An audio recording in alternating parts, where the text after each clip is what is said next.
अंधेर नगरी नाटक। तो नाटक की शुरुआत होती है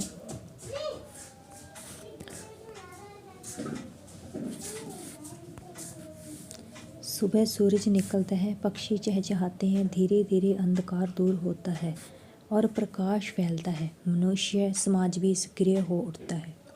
जिस प्रकार प्रकृति की एक व्यवस्था है, वैसे ही मनुष्य ने भी एक व्यवस्था बनाई है जिससे उसके सारे कार्य सुचारू रूप से हो सके।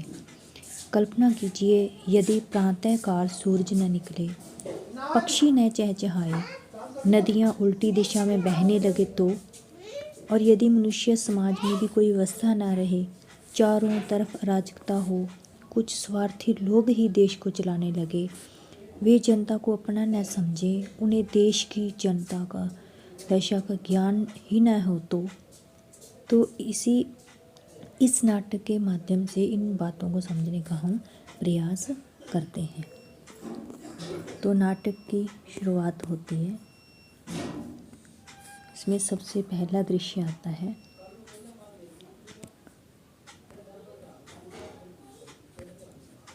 महंत जी। तो पहले दृश्य में क्या बाह्य प्रांत है। महंत जी 2 चेलों के साथ गाते हुए आते हैं। महंत, बच्चा नारायण दास, यह नगर तो दूर से बड़ा सुंदर दिखाई पड़ता है। देख, कुछ भिक्षा उच्छा मिले तो ठाकुर जी को भूख लगे, और क्या। नारायण दास, गुरुजी महाराज, अगर नगर तो नारायण के आश्रय से बहुत ही सुंदर है, जो है सो, पर भिक्षा सुंदर मिले तो बड़ा आनंद होए। महंत, बच्चा गोवर्धन दास, तू पश्चिम की ओर जा और नारायण दास पूर्व की ओर जाएगा। देख, जो कुछ सीधा सामग्री मिले तो श्री सालिग्राम जी को बाल भोग सिद्ध हो। गोवर्धन दास,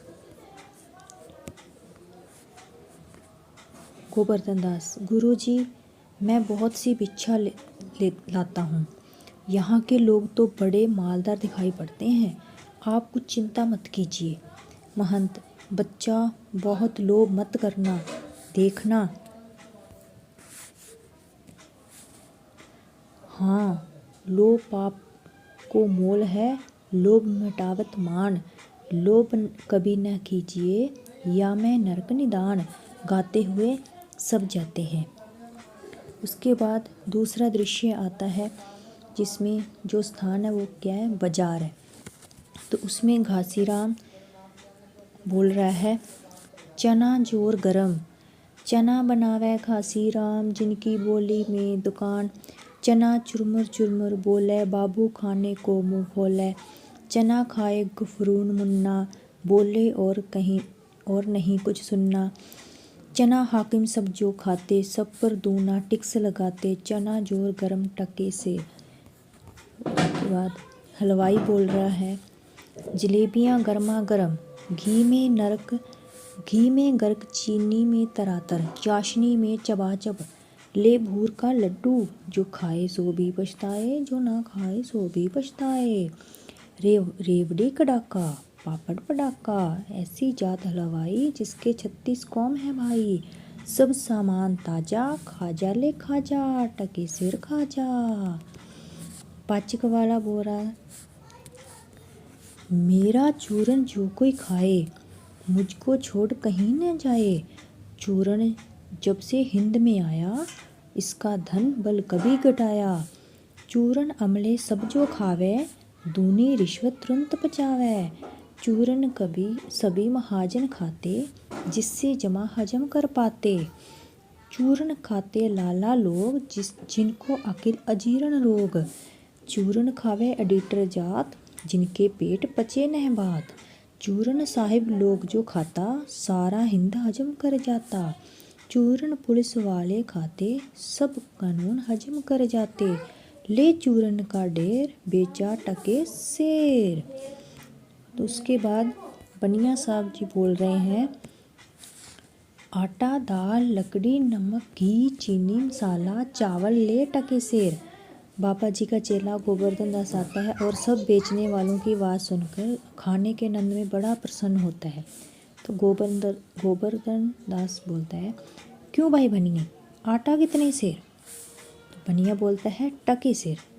गोवर्धन दास, और चावल? बनिया, टके सेर। उसके बाद फिर गोवर्धन दास बोलता है, और चीनी? बनिया बोलता है, टके सेर। गोवर्धन दास फिर बोलता है, और घी? बनिया बोलता है, टके सेर। गोवर्धन, सब टके सेर? सचमुच? बनिया, हाँ महाराज, क्या झूठ बोलूँगा? तो गोवर्धन दास बोलता है गुजरिन के पास जाकर, क्यों भाई, माई भाजी क्या भाव? तो गुजरिन बोलती है, बाबा जी टके सेर, नीनुआ, मुरई, धनिया, मिर्चा, साग सब टके सेर। गोवर्धन दास बोलता है, सब भाजी टके सेर? वाह वाह, बड़ा आनंद है, यहाँ सभी चीज टके सेर। हलवाई के पास जाकर, क्यों भाई हलवाई, मिठाई कितने सेर? तो हलवाई बोलता है, बाबा जी लड्डुआ, जलेबी, गुलाब जामुन, खाजा सब टके सेर। गोवर्धन दास, वाह वाह, बड़ा आनंद है, क्यों बच्चा मुझसे मस्करी तो नहीं करता? सचमुच सब टके सेर? हलवाई, हाँ बाबा जी, सचमुच सब टके सेर, इस नगरी की चाल ही यही है, यह सब चीज टके सेर बिकती है। गोवर्धन दास, क्यों बच्चा, इस नगरी का नाम क्या है? तो हलवाई बोलते हैं, अंधेर नगरी। गोवर्धन दास, और राजा का नाम है चौपट राजा। तो उसके बाद गोवर्धन दास बोलता है, वाह वाह, अंधेर नगरी, चौपट राजा, टके सिर भाजी, टका सिर खाजा, यही गाता है और आनंद से बगल बजाता है। हलवाई बोलता है, तो बाबा जी कुछ लेना देना हो तो ले दो। तो गोवर्धन दास बोलता, बच्चा भिक्षा मांगकर 7 पैसे लाया हूँ, 3.5 सेर मिठाई दे दो, गुरु चेले सब आनंद पूर्वक इतने में शक जाएंगे। हलवाई मिठाई तोलता है, बाबा जी मिठाई लेकर खाते हुए अंधेर नगरी का गीत गाते हुए जाते हैं। उसके बाद तीसरा दृश्य आता है जो एक जंगल का दृश्य है। महंत जी और नारायण दास एक ओर से राम भजो इत्यादि गाते हुए आते हैं और दूसरी ओर से गोवर्धन दास अंधेर नगरी गाते हुए आता है। उसके बाद महंत बोलते हैं, बच्चा गोवर्धन दास, क्या भिक्षा लाया? गठरी तो भारी मालूम पड़ती है। गोवर्धन दास बोलता है, बाबा जी महाराज, बड़ा माल लाया हूँ, 3.5 सेर मिठाई है। महंत बोलता है, देखूं बच्चा, मिठाई की झोली अपने सामने रखकर खोल कर देखता है, वाह वाह बच्चा, इतनी मिठाई कहाँ से लाया, किसका धर्मात्मा से भेंट हुई? तो गोवर्धन दास बोलता है, गुरुजी महाराज, 7 पैसे भीख में मिले थे, उसी से इतनी मिठाई ले ली है। महंत, बच्चा, नारायण दास ने मुझसे कहा था कि यहाँ सब चीज़ टके सिर मिलती है, मैंने इसकी बात का विश्वास नहीं किया। बच्चा, यह कौन सी नगरी है और इसका कौन राजा है? यहाँ टके सिर भाजी और टके सिर खाजा है। तो गोवर्धन दास बोलता है, अंधेर नगरी, चौपट राजा, टके सिर भाजी, टके सिर खाजा। महंत, तो बच्चा ऐसी नगरी में रहना उचित नहीं है, यहाँ टके सिर भाजी और टके सिर खाजा हो, सो बच्चा चलो यहाँ से। ऐसी अंधेर नगरी में 1000 मन मिठाई मुफ्त की मिले तो किस काम की, यहाँ एक क्षण नहीं रहना। गोवर्धन दास बोलता है, गुरुजी, ऐसा तो संसार भर में कोई देश ही नहीं है, 2 पैसा पास रहने ही से मजे में पेट भरता है।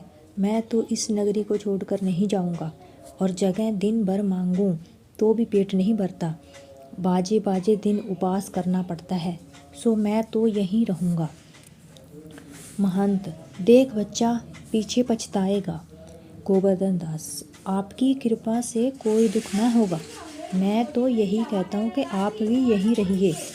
महंत, मैं तो इस नगरी में अब एक क्षण भी नहीं रहूँगा, देख मेरी बात मान, नहीं पीछे पछताएगा। मैं तो जाता हूँ, पर इतना कह देता हूँ कि कभी संकट पड़े तो हमारा स्मरण करना। गोवर्धन दास, प्रणाम गुरुजी, मैं आपका नित्य ही स्मरण करूँगा। मैं तो फिर भी कहता हूँ कि आप भी यहीं रहिए। महंत जी नारायण दास के जाते हैं, गोवर्धन दास बैठकर मिठाई खाता है। उसके बाद चौथा दृश्य आता है जो स्थान जो राजसभा है। तो इसमें राजा, मंत्री और नौकर लोग यथास्थान स्थित हैं, वो बैठे हुए हैं। नौकर कहते हैं, एक सुराही में से एक गिलास में शराब उड़ेल कर देता है। लीजिए महाराज, पीजिए महाराज। राजा मुंह बना बनाकर पीता है और दे। नेपथ्य में दुहाई है का शब्द होता है। नेपथ्य होता है पर्दे के पीछे से। पर्दे के पीछे से आवाज़ आती है, दुहाई है, दुहाई है। तो कौन चिल्लाता है? पकड़ लाओ। दो नौकर एक फरियादी को पकड़ लाते हैं। दुहाई है महाराज, दुहाई है, हमारा न्याय होए। राजा चुप रहो, तुम्हारा न्याय यहाँ ऐसा होगा जैसा जम के यहाँ भी ना होगा। बोलो क्या हुआ? फरियादी, महाराज कल्लू बनी की दीवार गिर पड़ी, सो मेरी बकरी इसके नीचे दब के मर गई। दुहाई है महाराज, दुहाई है, न्याय हो। राजा नौकर से, कल्लू बनी की दीवार को अभी पकड़ लाओ। महाराज दीवार नहीं लाई जा सकती। अच्छा, उसका भाई, लड़का, दोस्त, आशना जो भी, उसे पकड़ लाओ। महाराज दीवार ईंट चूने की होती है, उसको भाई बेटा नहीं होता। अच्छा, कल्लू बनिए को पकड़ लाओ। नौकर लोग दौड़ लगाकर बाहर से बनिए को पकड़ लाते हैं। क्यों बे बनिए, इसकी लड़की नहीं बरकी क्यों दबकर मर गई? मंत्री, बरकी नहीं महाराज, बकरी। राजा, हाँ बकरी क्यों मर गई, बोल। अभी नहीं, अभी फांसी देता हूँ।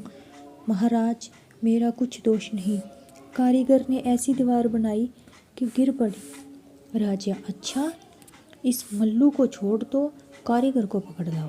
कल्लू जाता है और लोग कारीगर को पकड़ लाते हैं। क्यों बे कारीगर, इसकी बकरी किस तरह मर गई? कारीगर, महाराज मेरा कुछ कसूर नहीं, चूने वाले ने ऐसा बोदा चूना बनाया कि दीवार गिर पड़ी। अच्छा, इस कारीगर को बुलाओ। नहीं, निकालो, उस चूने वाले को बुलाओ। कारीगर निकाला जाता है और चूने वाले को पकड़कर लाया जाता है। क्यों बे, खैर सो पाड़ी चूने वाले, इसकी बकरी कैसे मर गई? चूने वाला, महाराज मेरा कुछ दोष नहीं, भिश्ती ने चूने में पानी ढेर दिया, इसी से चूना कमज़ोर हो गया होगा। राजा, अच्छा, चुन्नी लाल को निकालो, भिश्ती को पकड़ लाओ। चूने वाला निकाला जाता है, भिश्ती लाया जाता है। क्यों बे भिश्ती, गंगो जमुना की किश्ती, इतना पानी क्यों दे दिया कि इसकी बकरी गिर पड़ी और दीवार दब गई? भिश्ती, महाराज गुलाम का कोई कसूर नहीं, कसाई ने मश्क इतनी बड़ी बनाई कि उसमें पानी ज़्यादा आ गया। राजा, अच्छा, कसाई को लाओ, भिश्ती निकालो। लोग भिश्ती को निकालते हैं, कसाई को लाते हैं। क्यों बे कसाई, मश्क ऐसी क्यों बनाई कि दीवार लगाई, बकरी दबाई? कसाई, महाराज गडरिये ने टके पर ऐसी बड़ी भेड़ मेरे हाथ बेची कि उसकी मश्क बड़ी बन गई। राजा, अच्छा, कसाई को निकालो, गडरिये को लाओ। कसाई निकाला जाता है, गडरिया आता है। क्यों बे गडरिये, ऐसी बड़ी भेड़ क्यों बेची कि बकरी मर गई? गडरिया, महाराज उधर से कोतवाल साहब की सवारी आ गई तो उसको देखने के में छोटी बड़ी भेड़ का ख्याल ही नहीं किया, मेरा कुछ कसूर नहीं। अच्छा, इसको निकालो, कोतवाल को अभी पकड़ लाओ। गडरिया निकाला जाता है, कोतवाल पकड़ा जाता है। क्यों बे कोतवाल, तैने सवारी ऐसी धुन से क्यों निकाली कि गडरिये से घबराकर बड़ी भेड़ बची, जिससे बकरी गिरकर कल्लू बनिया दब गया? कोतवाल, महाराज मैंने तो कोई कसूर नहीं किया, मैं तो शहर के इंतजाम के वास्ते जाता था। मंत्री, आप कहते हैं, यह तो बड़ा गजब हुआ, ऐसा ना हो कि यह बेवकूफ़ इस बात पर सारे नगर को फूंक दे या फांसी दे दे। कोतवाल से, यह नहीं, तुमने ऐसे धूम से सवारी क्यों निकाली? हाँ, यह नहीं, तुमने ऐसे धूम से सवारी क्यों निकाली कि उसकी बकरी दबी? महाराज कुछ नहीं। महाराज ले जाओ, कोतवाल को अभी फांसी दो। दरबार बर्खास्त। लोग एक तरफ कोतवाल को पकड़कर ले जाते हैं और दूसरी ओर से मंत्री को पकड़कर राजा जाते हैं।